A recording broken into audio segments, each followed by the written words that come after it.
The silence in the restricted hallway was heavier than the copper smell of fresh blood. Against the championship lockers, a girl lay dying, her face swollen with bruises, while designer shoes stepped over her like she was broken equipment.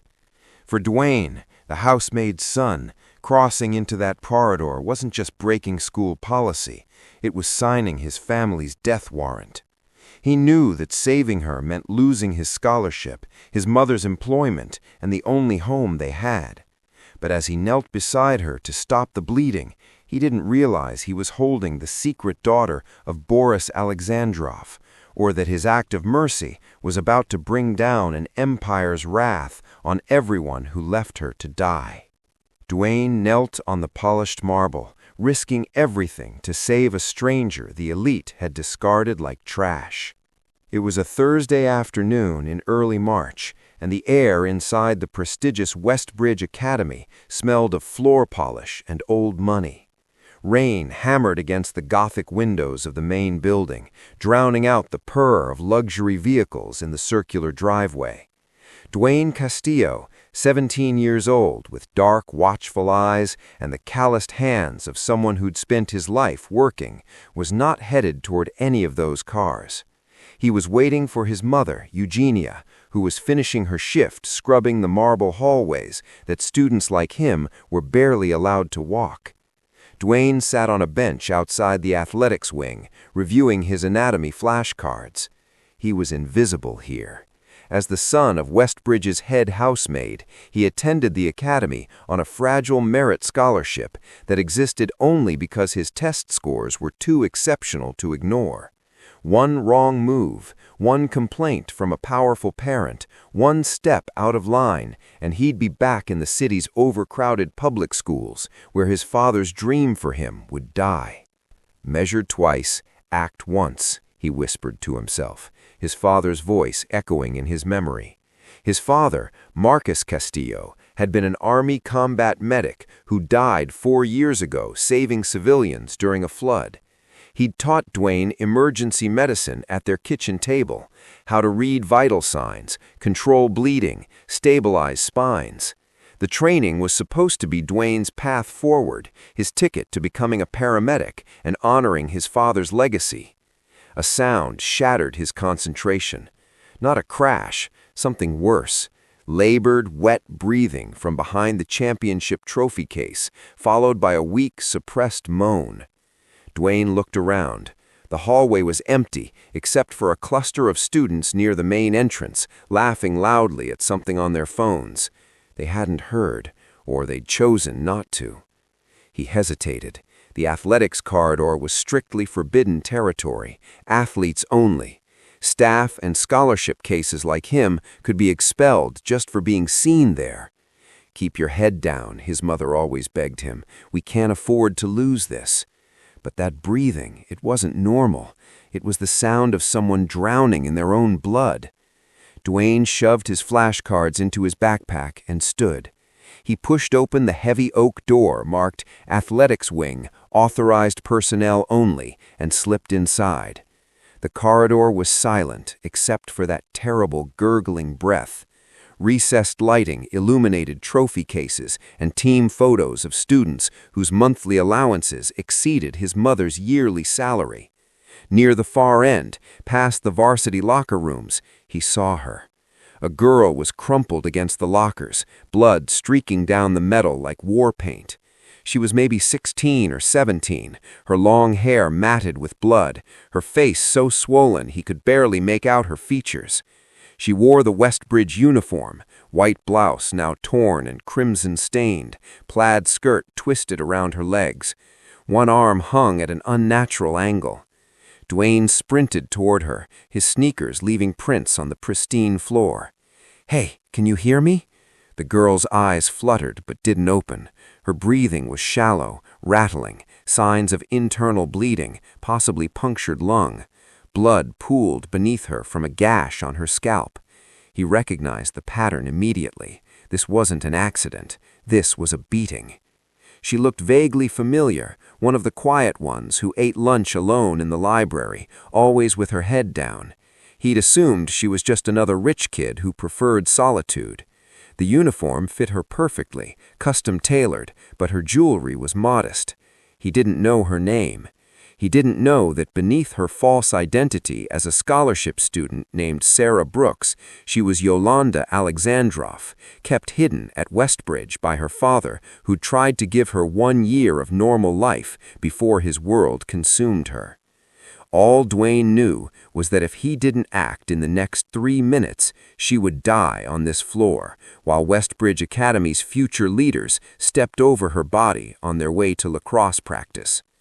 He dropped to his knees and began the assessment his father had drilled him 1,000 times, even as he heard footsteps approaching from the main corridor, footsteps that would end everything his family had fought for.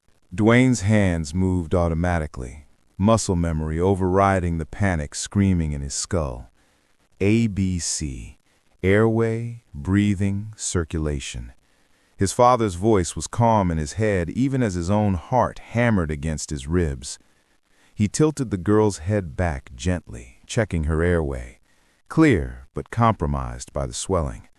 Her breathing was labored, each inhale producing a wet rattle that meant blood in her lungs. He pressed 2 fingers against her carotid artery, pulse weak and thready, maybe 90 beats per minute, going into shock. "Stay with me," Dwayne whispered, stripping off his blazer and folding it into a makeshift pressure bandage for the head wound. He applied firm, steady pressure, exactly as his father had taught him on their kitchen floor, using rolled towels and ketchup packets. The bleeding slowed, but didn't stop. Her left arm was definitely dislocated at the shoulder, possibly fractured ribs on the right side, given the bruising blooming across her torso. He couldn't move her, potential spinal injury from the beating. He needed an ambulance. He needed help. Dwayne reached for his phone just as voices echoed from the corridor entrance. "Yo, what the hell?" 3 figures filled the doorway. Elliot Miller, Westbridge's star lacrosse captain, stood flanked by 2 teammates, Tyler Chen and Marcus Webb, both wearing varsity jackets like armor. Elliot's family had donated the new athletics complex. His father sat on the board of trustees. He was untouchable. "Castillo," Elliot's voice dripped with disgust. "What are you doing in here?" Dwayne didn't look up, keeping pressure on the wound. "She needs an ambulance. Call 911. "He's touching her," Tyler said, his voice theatrical with mock horror. "The janitor's kid is putting his hands all over—" "Someone beat her unconscious," Dwayne cut him off, his voice steady despite the rage building in his chest. "She's got internal bleeding. She'll die if we don't get paramedics here in the next 5 minutes. Elliot stepped closer, not to help, but to observe like Dwayne was a curiosity. "Maybe you should step away from someone so far above your station, scholarship boy, before people get the wrong idea about what you were doing back here." The threat was crystal clear, Dwayne's word against theirs. The maid's son alone in a restricted area with an injured girl, or 3 star athletes who witnessed him assaulting her. "I didn't touch her except to stop the bleeding," Dwayne said quietly, still maintaining pressure.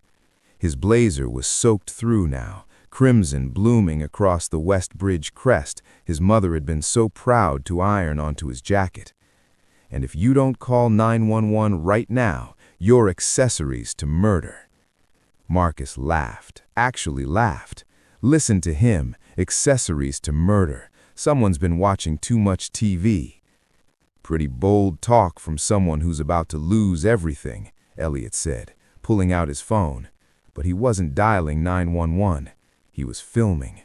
"My dad's gonna love this. The charity case breaking into the athletics wing, harassing students.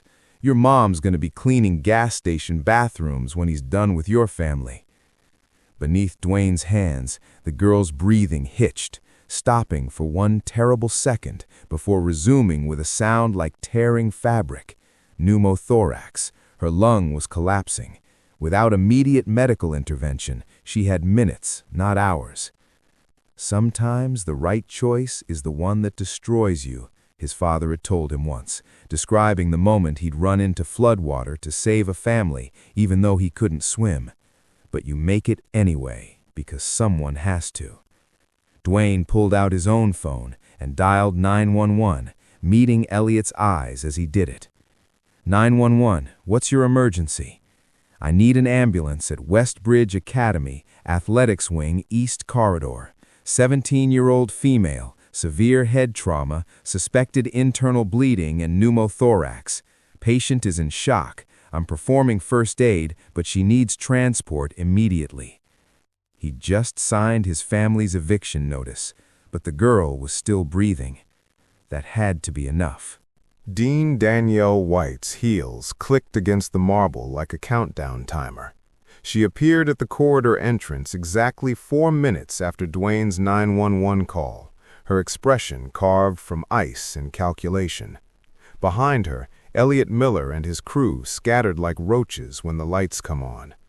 "Mr. Castillo," her voice could freeze blood. "Step away from the student." Dwayne kept pressure on the wound, his blazer now completely saturated. The girl's breathing had stabilized slightly, but she was still critical.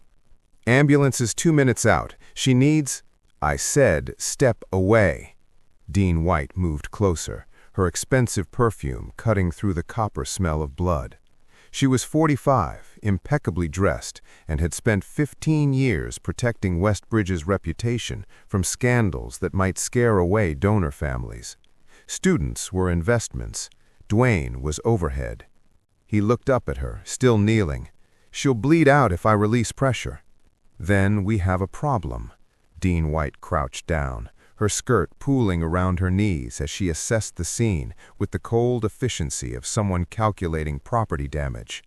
"Because you, Mr. Castillo, have just committed several expulsion-worthy violations. Unauthorized entry to a restricted area, violation of the Athletics Wing access policy, and, according to 3 witnesses, possible assault on a fellow student." "That's a lie." Dwayne's voice was steady, but his hands trembled with rage. "They walked past her. They left her here to die." "They are star athletes with spotless disciplinary records and families who have contributed millions to this institution." Dean White's smile was surgical. "You are a scholarship student whose mother mops these floors. Who do you think the board will believe?" The sirens wailed closer, maybe a block away now. The girl's pulse fluttered beneath his fingers like a dying bird. "Here's what's going to happen," Dean White continued, her voice dropping to a conspiratorial whisper. "You're going to tell the paramedics you found her like this, administered basic first aid, and left to get help. You were never in this corridor. You were in the library, where dozens of cameras will show you studying. I'll have security edit the footage myself." "That's not what happened." "No, what happened is you broke every rule we have and put this institution at legal risk." She leaned in closer. "But I'm offering you a gift, Mr. Castillo, a chance to walk away from this with your scholarship intact, your mother's employment secure. All you have to do is take it." The ambulance screeched to a halt outside, red lights washing through the Gothic windows.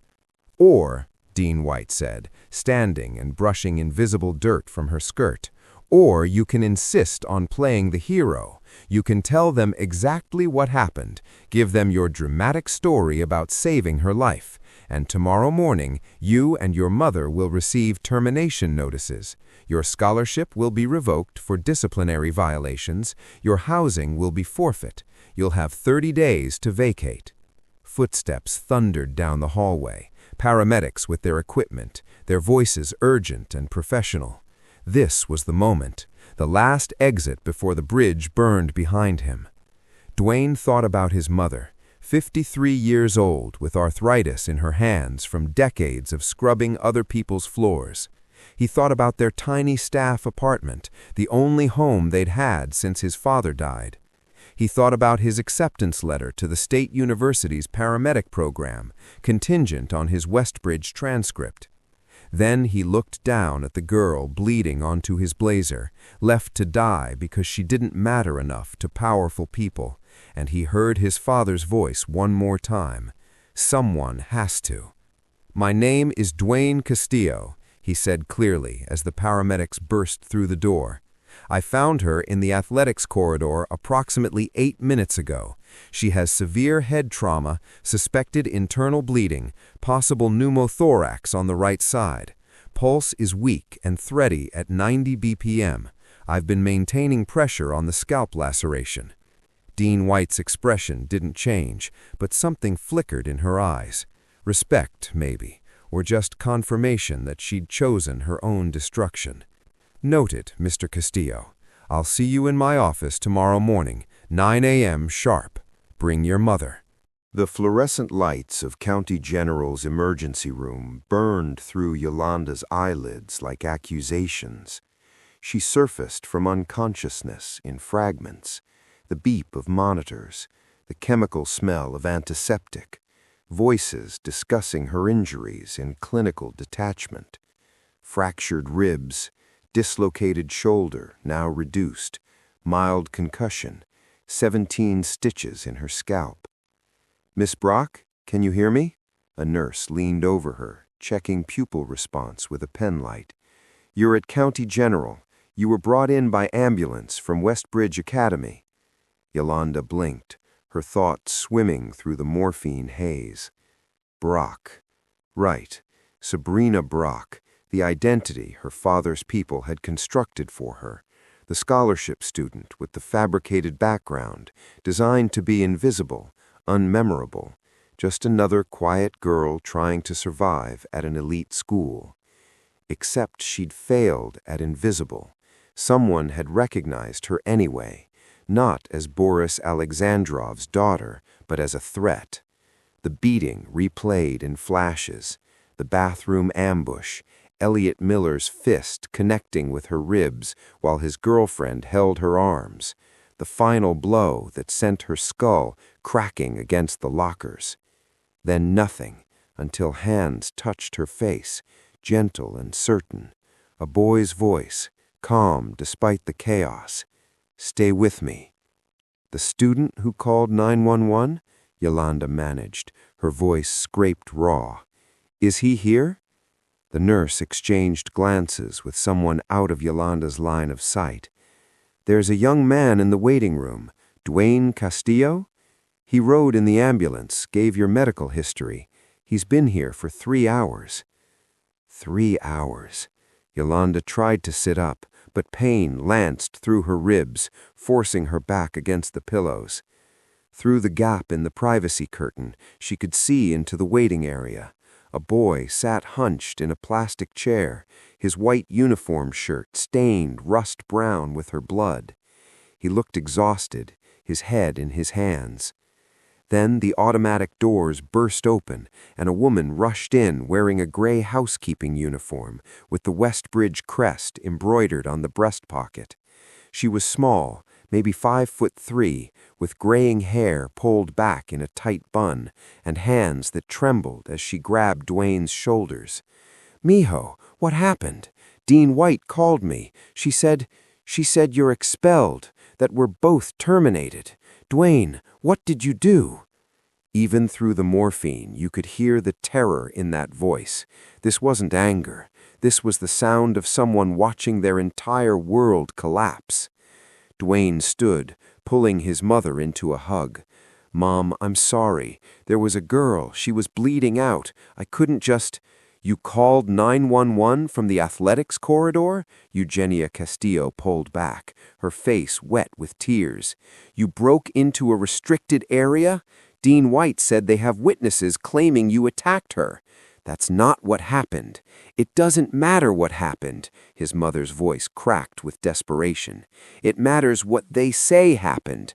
Dwayne, we have 30 days to move out. 30 days. Where are we supposed to go? Your scholarship, your future." "She would have died, Mom." The simplicity of it seems to hit Eugenia like a physical blow. She sagged against her son, this small woman who'd spent decades scrubbing floors to give him a chance at something better, and Yolanda watched her dreams shatter in real time. "I know," Eugenia whispered, finally. "I know you couldn't walk away. You're your father's son." She touched his blood-stained shirt, her fingers tracing the stain like a wound. "But these people, they don't forgive mercy from families like ours." Through the curtain gap, Yolanda met Dwayne's eyes for the first time. He didn't know who she was, didn't know her father could erase everyone who'd hurt her with a single phone call. He just saw another student, and he'd sacrificed everything anyway. "People like ours," his mother had said, "people with nothing left to lose." Yolanda reached for the phone beside her bed with her good hand, her decision already made. She knew exactly one number by heart, the encrypted line to her father's enforcer. She'd been told to use it only in absolute emergencies. This qualified. The letters arrived at 7:47 a.m. on Friday morning, slipped under their apartment door like eviction notices in a condemned building. 2 crisp white envelopes embossed with the Westbridge Academy seal, delivered while most of campus still slept off Thursday night's lacrosse victory party.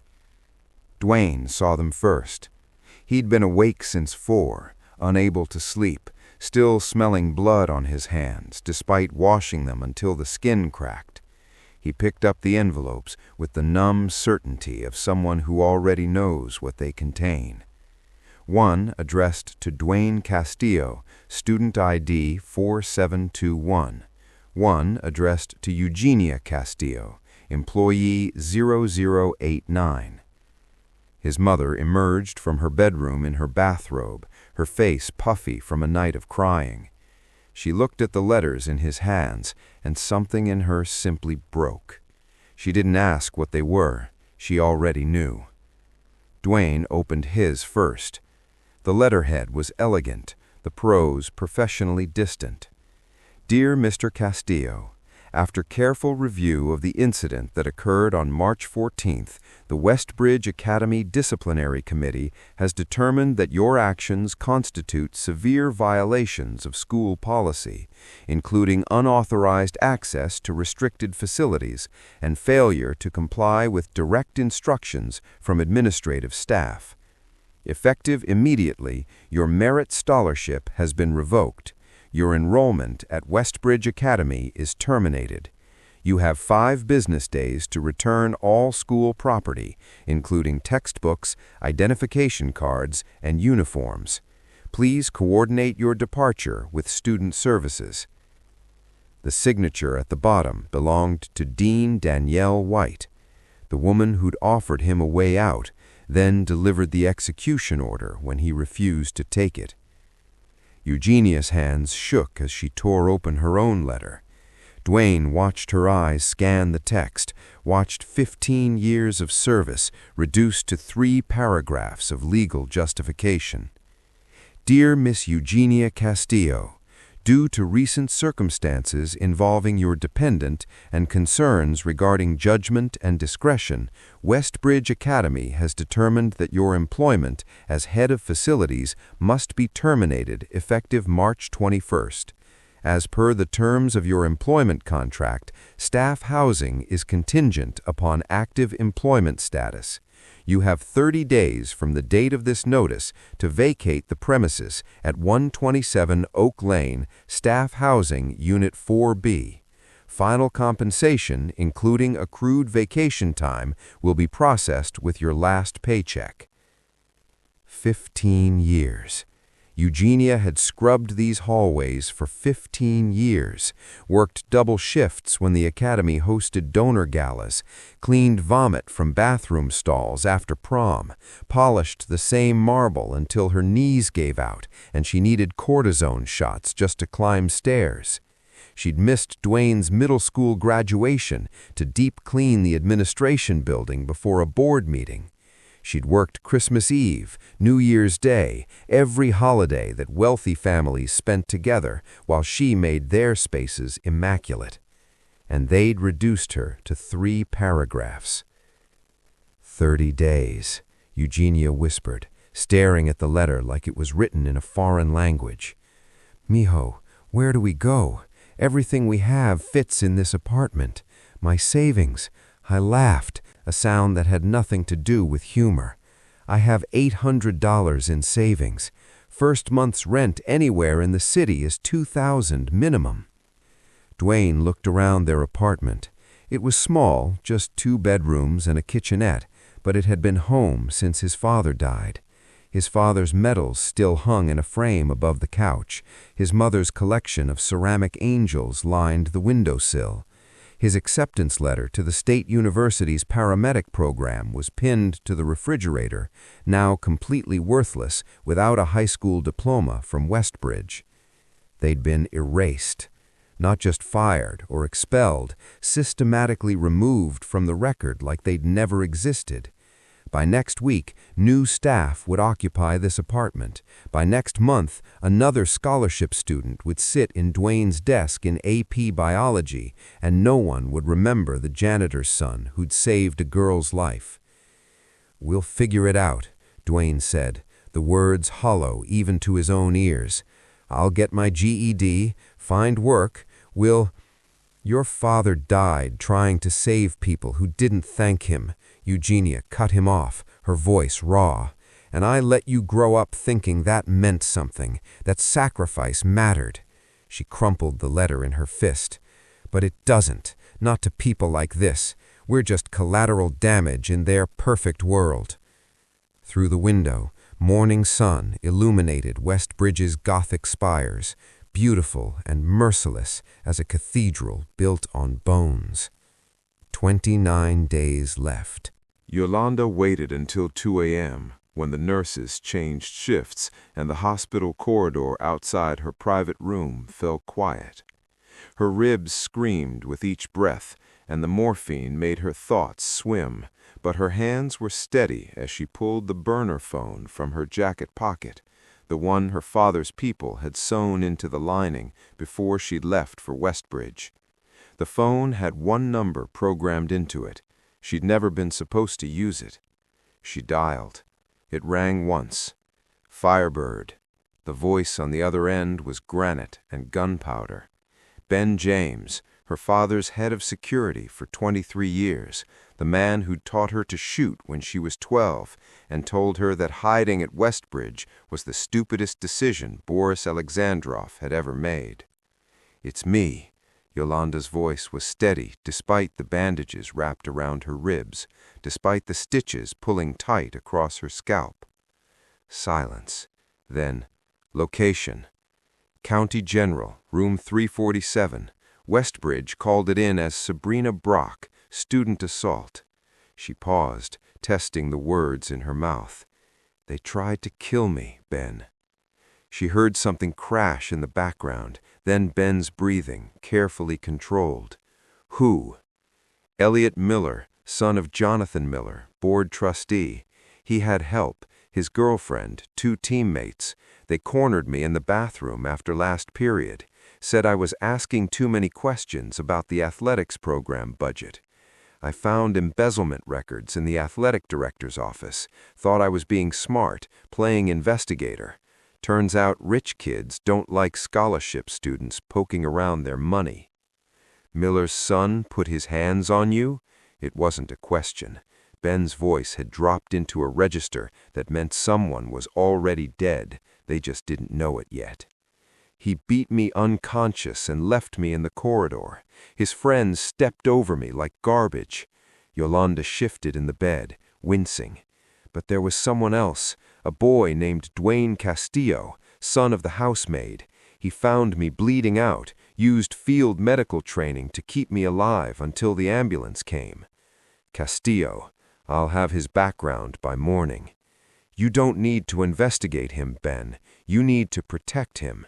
Yolanda's voice hardened. "The school expelled him for saving my life, fired his mother, gave them 30 days to vacate staff housing. They're calling him the aggressor. 3 witnesses are saying he attacked me." The silence on the other end was more terrifying than any threat. When Ben finally spoke, his voice was eerily calm. "And the dean who signed off on this?" "Danielle White. She offered Castillo a cover-up if he'd lie what happened. He refused. Yolanda looked at her bandaged hand, remembering Dwayne's face in the waiting room, his mother's cleaning uniform, their desperation. He sacrificed everything, Ben, for a girl he didn't even know. Your father's going to want details. Then you can tell him his daughter was beaten nearly to death at the school he chose, while children of his business associates watched her bleed. Tell him the only person who helped was a 17-year-old boy whose father was a combat medic. Yolanda's voice went cold, shedding the last remnants of Sabrina Brock like dead skin. Tell him I'm done hiding. And Ben? Yes, I didn't call to ask for mercy. She heard Ben exhale, a sound like satisfaction. Understood. I'll inform your father you've been located. ETA to your location is 4 hours, full security detail, medical transport to the private facility. And Westbridge? By Monday morning, Westbridge Academy won't know what hit them. Ben paused. The Castillos? Are under my protection, Yolanda said quietly. Anyone who touches them answers to me personally. Copy that, Firebird. See you at dawn.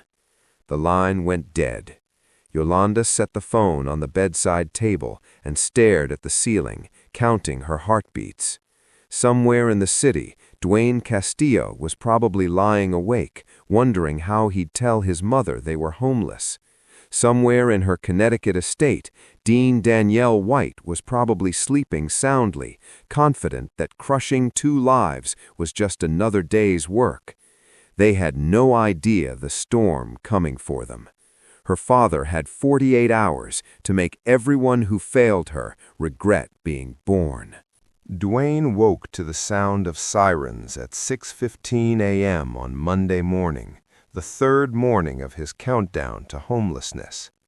He stumbled to the window, expecting fire trucks or an ambulance, but what he saw made his breath catch. 3 black SUVs with federal plates were parked in Westbridge's administrative lot. Men in FBI windbreakers carried boxes out of Dean White's office, while uniformed officers stood guard at the entrance. Yellow crime scene tape stretched across the doorway like a warning. "Mom," Dwayne called, his voice rough with sleep. "You need to see this." Eugenia appeared beside him, still in her nightgown, coffee forgotten in her hand. They watched in silence as more agents emerged, carrying file boxes, computers, even the framed diplomas from Dean White's wall. A woman in a dark suit escorted Dean White herself out the side entrance. No handcuffs, but the grip on her arm was unmistakable. "What is happening?" Eugenia whispered. Before Dwayne could answer, someone knocked on their door. Not the aggressive pounding of security coming to throw them out early, but a polite, measured knock. Dwayne opened it to find a courier in a pressed uniform holding a cream-colored envelope with the Westbridge Academy board seal embossed in gold. Delivery for the Castillo residence, signature required. Dwayne signed with numb fingers. The envelope was heavy, expensive paper that felt nothing like the termination notices they'd received Friday morning. He tore it open while his mother watched over his shoulder. The letterhead read, "Office of the Chairman, Westbridge Academy Board of Trustees. Dear Mr. Castillo and Ms. Castillo, it has come to the board's attention that severe administrative errors of catastrophic proportion occurred in the handling of the incident on March 14th. Following an emergency session and consultation with legal counsel, the board has determined that all punitive actions taken against you were unjustified and are hereby reversed effective immediately. Mr. Dwayne Castillo, your scholarship is fully reinstated with a formal apology. Your academic record will reflect no disciplinary action. Ms. Eugenia Castillo, your employment is restored with back pay for all missed days. Additionally, you are promoted to Director of Facilities with a 40% salary increase and full benefits package. Your housing is secure indefinitely. Furthermore, student Elliot Miller has been permanently expelled for actions unbecoming of Westbridge values.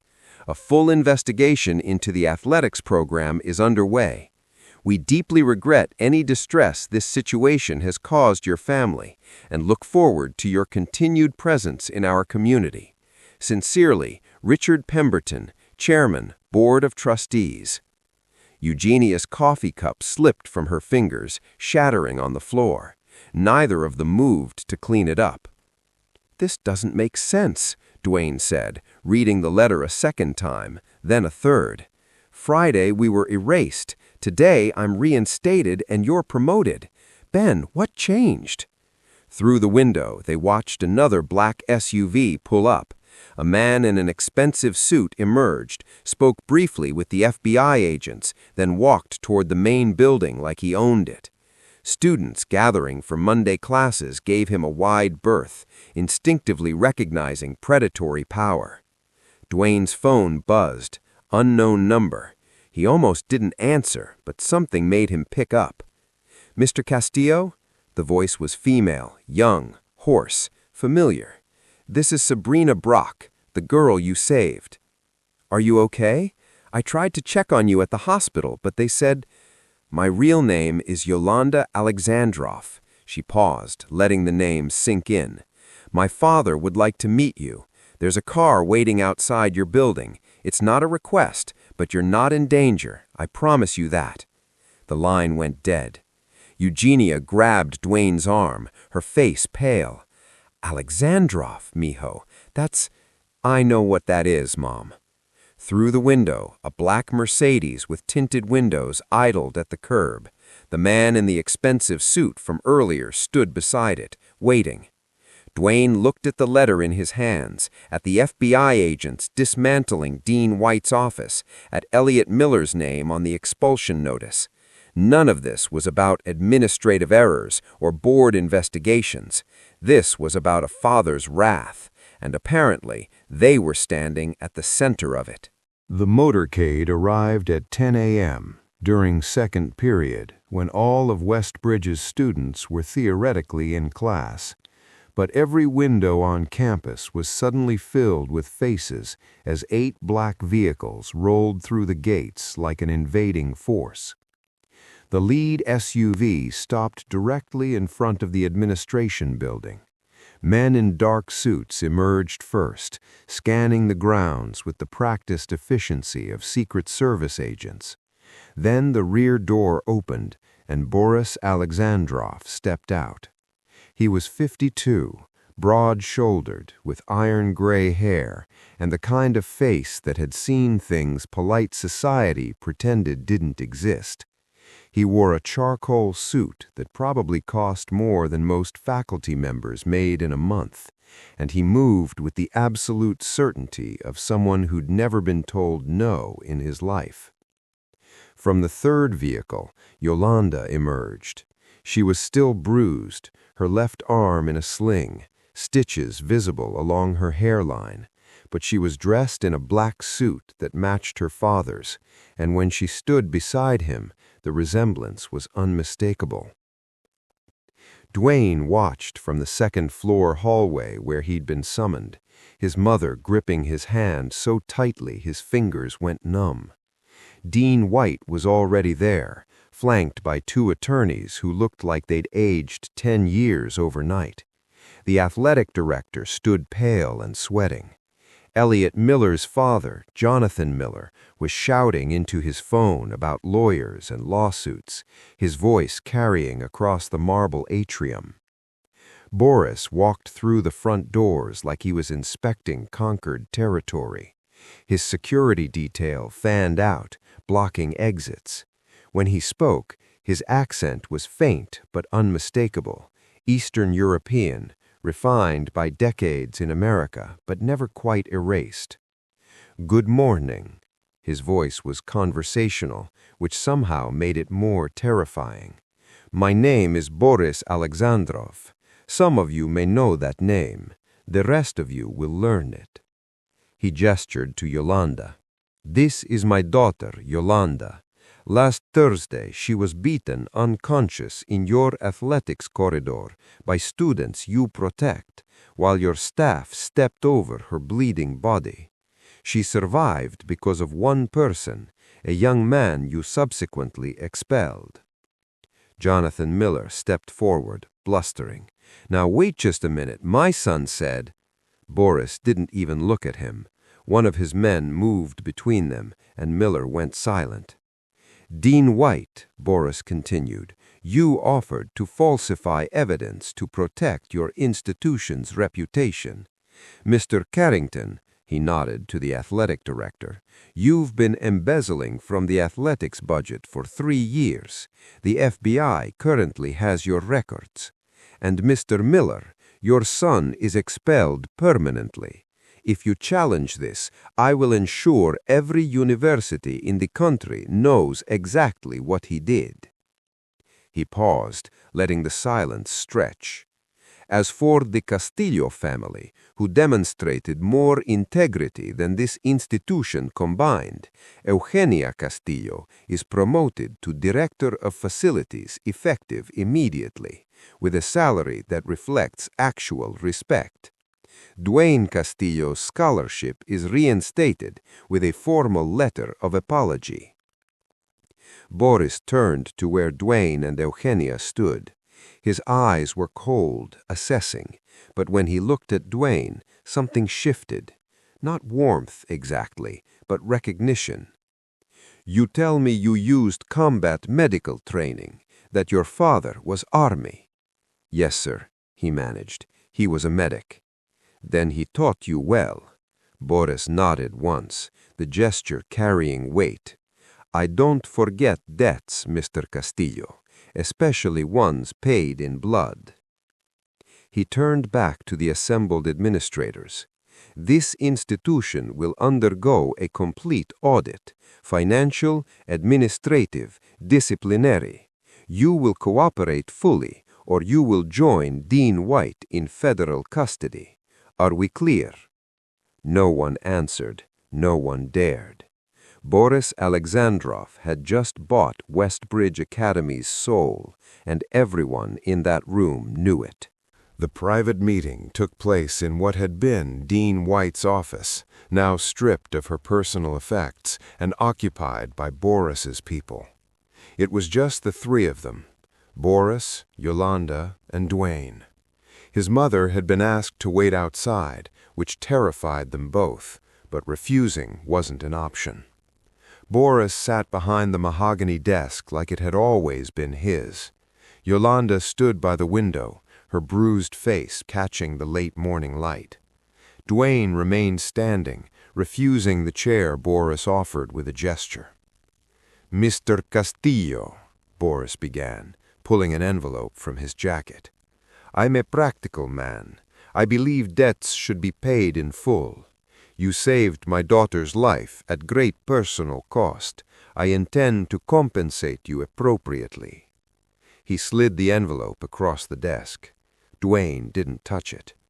"Inside, you'll find acceptance to any university in the country. Harvard, Stanford, Yale, your choice. Full scholarship, all expenses, plus a living stipend. There's also a check for $200,000, what I consider appropriate gratitude for saving Yolanda's life."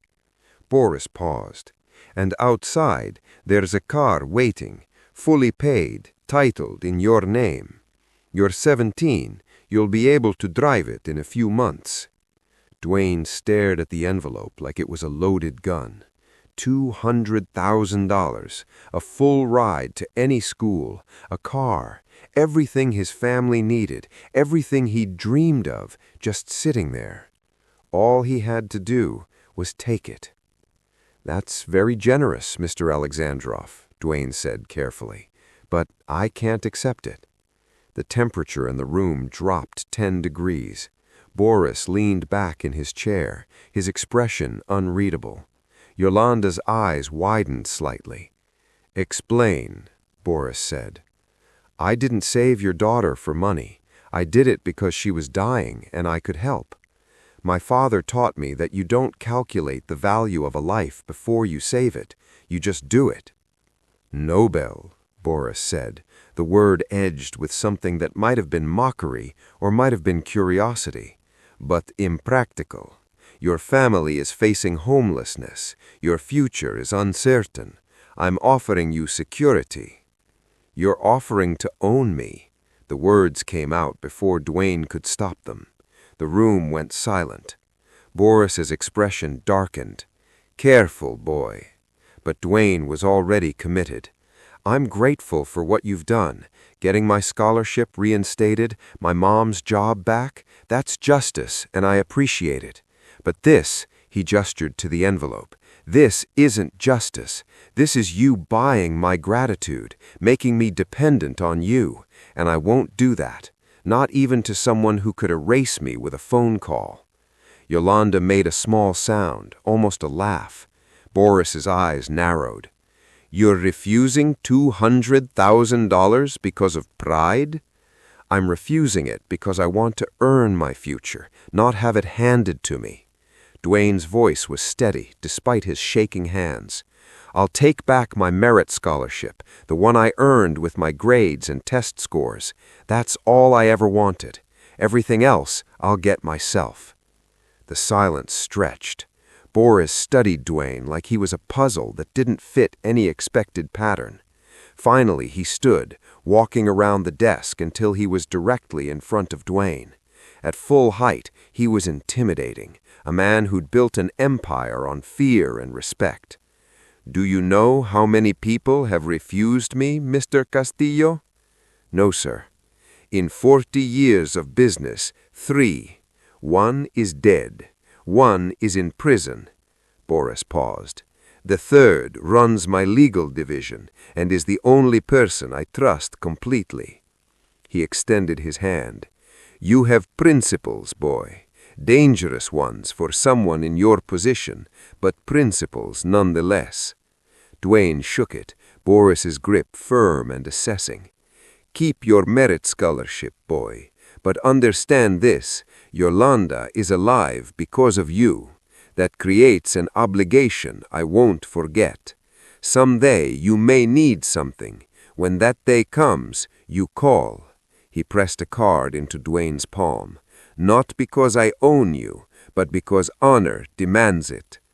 Dwayne looked at the card. Just a phone number, nothing else. "Now get out of my office," Boris said, but there was something almost like respect in his voice. "Before I decide you're too stubborn to live." Boris didn't leave after their handshake. Instead, he poured himself a glass of whiskey from the crystal decanter Dean White had kept for board meetings, then offered one to Dwayne. When Dwayne shook his head, Boris smiled faintly. "Smart. Never drink with men like me unless you're prepared for what comes after." He took a measured sip. "But we're not finished, Mr. Castillo. Sit." This time it wasn't a suggestion. Dwayne sat. Yolanda moved from the window, taking the chair beside her father. Her eyes were sharp, watching both men with the intensity of someone studying a chess match. "You won't take my money," Boris said. "I respect that. But here's what troubles me. You're one boy. What about the next scholarship student who sees something they shouldn't? The next Maid son who does the right thing and gets crushed for it?" He leaned forward. "You saved my daughter. I've destroyed the people who hurt her. But Westbridge Academy will go back to protecting its elite the moment I walk out those gates. That offends me." Dwayne felt something shift in the conversation. This wasn't about gratitude anymore. "What are you proposing?" he asked carefully. "I'm proposing we change the game." Boris set down his glass. "I'll establish a scholarship fund, fully endowed, $10 million. It'll provide full rides for students from working-class families, students who couldn't otherwise afford Westbridge. No strings, no control over who gets in." "That's generous, but—" "I'm not finished," Boris's voice cut through. Here's the part you'll actually accept. The fund is administered by an independent board, not my people, not Westbridge's people, academic professionals who select students based purely on merit and financial need. I put up the money and walk away. My name doesn't even go on it." Dwayne stared at him. "Why would you do that?" "Because my daughter told me something interesting." He glanced at Yolanda. "She said you didn't save her because she looked wealthy or important. You saved her because she was dying and you could help. That kind of character shouldn't be rare, Mr. Castillo, but at places like this, it is." Yolanda spoke for the first time. "You proved that class doesn't determine courage. My father wants to make sure other students like you have the chance to prove the same thing." "There's one condition," Boris added. "You sit on the selection board, not as chairman, I know you'd refuse that, but as a voting member. You understand what these students face. You can identify who actually deserves it versus who games the system." Dwayne's mind raced. This wasn't charity, it was systemic change, a way to create opportunities for students who'd be invisible otherwise, administered fairly, with him having a voice but not control. "The board would be truly independent?" he asked carefully. "You wouldn't influence decisions?" "My lawyers will draft documents guaranteeing it. You can have them reviewed by anyone you trust." "I'm many things, Mr. Castillo, but I keep my word. Ask anyone who's worked with me." "Or against you," Yolanda murmured, a dark humor in her voice. Dwayne looked between them, this dangerous man and his daughter who'd hidden at Westbridge trying to escape her father's world. Two people shaped by violence and power, now offering to create something good from it. "I accept," Dwayne said. "On those terms." Boris stood, extending his hand again. This time the handshake felt different, not a dismissal, but an accord between equals operating under different codes, but mutual respect. "The Marcus Castillo Memorial Scholarship Fund," Boris said, "named for your father, a combat medic who died saving others, deserves to be remembered." Dwayne's throat tightened. He nodded, not trusting his voice. Yolanda watched them both, and something in her expression suggested she understood exactly what she was witnessing. Two men from opposite worlds who'd found common ground in their absolute refusal to compromise what they believed in. "Gentlemen," she said quietly, "I believe this is called honor among different kinds of thieves." Boris laughed, genuine and surprised. "My daughter has always been too smart for her own good." "That's why she's alive," Dwayne said. The truth of it hung in the air between them, undeniable and binding. 3 weeks later, Dwayne Castillo walked through Westbridge Academy's marble hallways with his head held high. His mother no longer scrubbed these floors. She supervised the team that did. Elliot Miller's locker had been reassigned. Dean White's office belonged to an interim administrator who actually returned his greetings. And in his pocket, Dwayne carried a business card with a single phone number and the weight of a promise from the most dangerous man he'd ever met. Some debts, he'd learned, weren't paid in money. They were paid in changed lives. What did you think of Dwayne's refusal to be bought? Would you have taken Boris's initial offer or stood your ground like Dwayne did? Drop a comment below. I read every single one. If this story hit you in the feels, share it with someone who needs to hear that doing the right thing still matters, even when it costs everything. Want more stories about ordinary people facing impossible choices? Like, share, and subscribe for tales of courage, consequence, and characters who refuse to stay invisible. The system doesn't change because powerful people suddenly grow hearts. It changes because regular people refuse to be erased. Which kind of person are you?